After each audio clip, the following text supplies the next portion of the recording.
Добар ден и добре дојдовте во училницата по математика за 6-то оделение. Денес ќе учиме за претставување на дело целина во вид на процент, дробка и децимален број.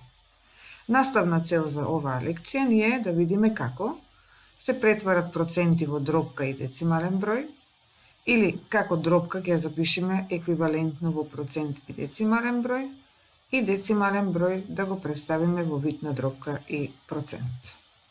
Најпрво ќе претвараме процент во нескратлива дробка. Знаејќи дека 1% ни кажува дека целото ни е поделено на 100 еднакви делчиња, а ние сме земале од тие 101. Еквивалентно на тоа, 32% ни покажува дека целото ни е поделено на 100 еднакви делчиња, од кои сме земале 32. Тоа го представуваме со децималната дробка 32 стотинки. Дробкава е скратлива и пристапуваме кон кратење, така што и броителот и именителот ќе ги поделиме со нивниот најголем заеднички делител. Во случај тоа е бројот 4. Во делењето со 4 се добива нескратливата дробка 8/25. Како истиот тој процент ќе го претвориме во децимален број. 32% го запишуваме со еквивалентниот запис 32 стотинки, а 32 стотинки е исто што и 0,32. Овој децимален број се чита 0,32 стотинки. Како дробката ќе претвориме во процент? Најпрво имаме за пример една децимална дробка 17 стотинки, што ни покажува дека целината има 100 делчиња, од кои сме земале 17. 17 стотинки е исто што и 17%. Истата таа дробка, за да ја претвориме во децимален број, можеме едноставно само да ја запишеме како 0,17, што се чита 0,17 стотинки, или со делење на броителот со именителот се добива истиот тој децимален број. Знаејќи дека децималната запирка се наоѓа на крајот од бројот, па при делењето со 100 ќе поместиме за 2 места налево и се добива децималниот запис 0,17.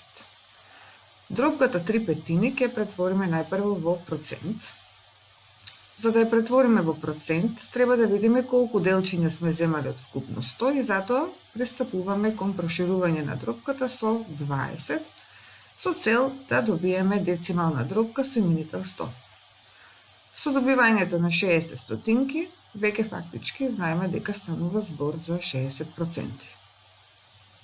Како дробката ќе ја запишеме во децимален запис? Еден начин е да се прошири до децимална дробка, која што потоа е лесно да се запише како децимален број, или пак да пристапиме на делење на броител со именител и на тој начин дробката се трансформира во децимален број.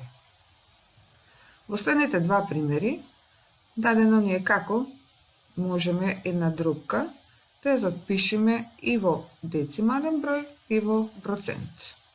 Ова се малку поспецифични примери. Значи 5 кога ќе го поделиме со 8 се добива конечниот децимален број 0,625. За да го запишеме овој број во процент, најпрво 0,625 го запишуваме како 625.000 во вид на децималната дробка.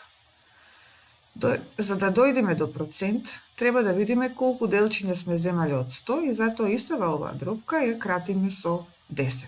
По кратењето се добива следнава дробка, која што е еквивалентно на 62,5%. Дробката 2/7, за да ја претвориме во децимален број, пристапуваме кон делење на броител со именител. При делењето се добива бесконечен, непериодичен децимален број, кој што можеме да го заокружиме на колку сакаме децимали, но ние ќе го заокружиме на 2 децимали, тоест на стотинки, и на тој начин добиваме 0,29 или 29 стотинки, што е исто што и 29%. Од тука заклучокот дека дробка за да ја претвориме во децимален број, Тоа можеме да го направиме така што дробката ќе ја прошириме или скратиме до децимална дробка, која потоа лесно се запишува како децимален број, или со делење на бројтел со именител. Како децимален број ќе претвориме во процент и дробка. Првиот децимален број 0,48 е еквивалентно на 48 стотинки, а 48 стотинки е еквивалентно на 48%. Овој пак децимален број, за да го претвориме во дробка, по претварањето во децимална дробка пристапуваме кон кратење и се добива дробката 12/25, која е една скратлива дробка.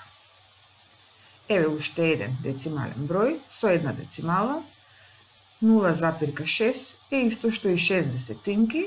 За да стигнеме до процент, прошируваме со 10, тоа е еквивалентно на 60 стотинки или 60%. Децималниот број пак 0,6, за да го претвориме во дробка, најпрво го запишуваме во децимална дробка, која што доколку може да се крати, пристапуваме и кон кратење. 1,2 можеме да го прочитаме како 1,2 десетинки. Кога ќе запишеме мешаниот број, можеме да го запишеме тој мешан број во вид на неправилна дробка, 12 десетинки, која доколку сакаме да ја претвориме во процент, ќе ја прошириме со 10, при што се добива 120 стотинки, а тоа е еквивалентно на 120%.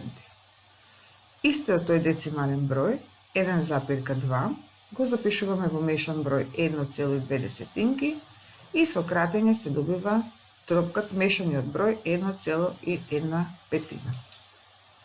Сега да видиме каде наоѓа примена еквивалентните записи на овие делови од силина. Еве една задача каде што треба броевите 3 петини, 63% и 0,61 да ги подредиме по големина. Затоа сега ќе ве замолам сите овие броеви да ги запишите во вид на процент. Да видиме како 3 петини ќе го запишете во процент и 0,61 децималниот број во процент. Се надевам дека го добивте следното. 3 петини по проширувањето на дробката до децимална дробка требаше да ја запишете со еквивалентниот запис 60%.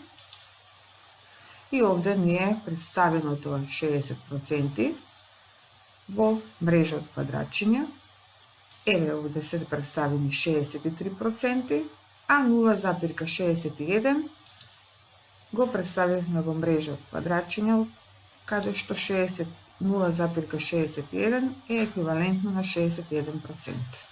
И сега многу е лесно да извршиме подредување на броевите по големина. Еве уште една примена. Симона решила 17 од скупно 20 задачи на тестот, Јованка решила 87% од задачите, а Јоне 0,68 од скупниот број на задачи. Кој од нив решил најмногу, кој најмалку од задачите? Најпрво, ќе го запишеме бројот на решени задачи на Симона во вид на дробка. Значи, Симона решила 17/20 од задачите, Јованка делот на решени задачи е представен во процент, а на Јоне делот на решени задачи е представен со децимален број. Сега гледаме дека деловите од целини не се представени на 3 различни начини и ние сега ќе ги запишеме сите во проценти. Ке ве замолам да се обидете сами да го направите тоа и се по решавањето би требало да го добиете следното. Симона реши 17/20 од вкупниот број на задачи, што е еквивалентно на 85%. Јованка имаше 87% од решените задачи, а Јоне по еквивалентниот запис или по трансформацијата на децималниот број во процент требаше да добиете 68%.